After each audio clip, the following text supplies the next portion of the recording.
বিস্তৃত মহাকাশে রয়েছে নক্ষত্র, ধূমকেতু, নীহারিকা, ছায়াপথ, গ্রহাণু, গ্রহ, উপগ্রহ, অসংখ্য জ্যোতিষ্ক ইত্যাদি। এই সকল নিয়েই আমাদের গঠিত হয়েছে আমাদের বিশ্বজগৎ। এই বিশ্বজগতের হচ্ছে মানে সূর্য, তারপরে সূর্যের গ্রহ, উপগ্রহ, অসংখ্য ধূমকেতু, জ্যোতিষ্ক ইত্যাদি নিয়ে গঠিত হয় সৌর পরিবার। এই সৌর পরিবারের যে গ্রহ উপগ্রহ গুলো হচ্ছে নিয়ন্ত্রক হচ্ছে সূর্য। মানে এই গ্রহ উপগ্রহ সমূহ সূর্য এবং এর চারপাশে মানে সূর্য এবং নিজেদের পারস্পরিক মহাকর্ষীয় শক্তির সাহায্যে একটি নির্দিষ্ট সময়ে নির্দিষ্ট কক্ষপথে পরিক্রমণ করে সূর্যকে কেন্দ্র করে। তারপরে হচ্ছে কি বিশ্বজগতের বিশালতার মধ্যে সূর্যের মানে বিশ্বজগতের বিশালতার মধ্যে সৌরজগৎ বা সৌর পরিবার অত্যন্ত ক্ষুদ্র, আর মানে এর থেকে পৃথিবী তো আরো ক্ষুদ্র। আয়তনে সৌরজগৎ পৃথিবীর চেয়ে লক্ষ লক্ষ মানে কোটি কোটি গুণ বড়। আচ্ছা, তাহলে এটা হচ্ছে তারপর সৌরজগৎ সম্পর্কে ডিটেলস। সৌরজগৎ হচ্ছে মানে সূর্য এবং তার গ্রহ উপগ্রহ আর উপগ্রহ গ্রহাণু, অসংখ্য ধূমকেতু এবং অগণিত উল্কাপিণ্ড নিয়ে যে সৌর মানে যে পরিবার গঠিত তাকে বলা হয় সৌর পরিবার। সৌরজগতে মোট 8টি উপগ্রহ রয়েছে। এখানে রয়েছে 8টি গ্রহ এবং হচ্ছে শতাধিক উপগ্রহ আর শতাধিক গ্রহাণু, 8টি উপগ্রহ আর কি বলে হাজার হাজার ধূমকেতু এবং কোটি কোটি উল্কাপিণ্ড হয়েছে। তারপর সূর্য হচ্ছে সূর্য একটি উজ্জ্বল নক্ষত্র। আর প্রথম লাইনটা কি ছিল?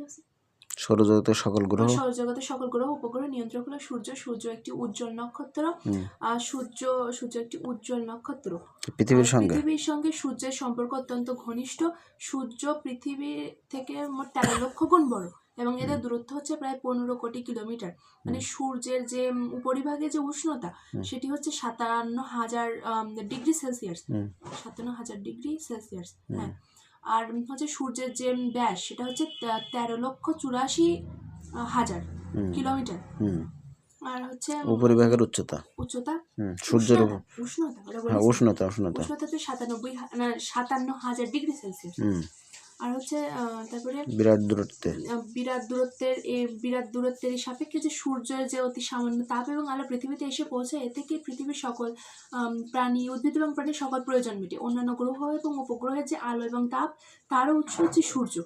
আর সূর্যের মাঝে মাঝে কালো যে দাগ দেখা যায় তাকে বলা হয় হচ্ছে সৌরকলঙ্ক। সূর্যের অন্যান্য অংশে হচ্ছে সৌরকলঙ্কের যে উত্তাপ এটা কিছুটা কম।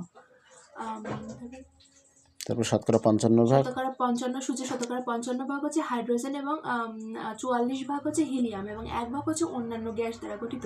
সূর্য হচ্ছে আণবিক শক্তি সৃষ্টি প্রক্রিয়ায় সূর্যে মানে হাইড্রোজেন থেকে অনবরত হাইড্রোজেন থেকে হিলিয়াম থেকে শক্তি উৎপন্ন হচ্ছে।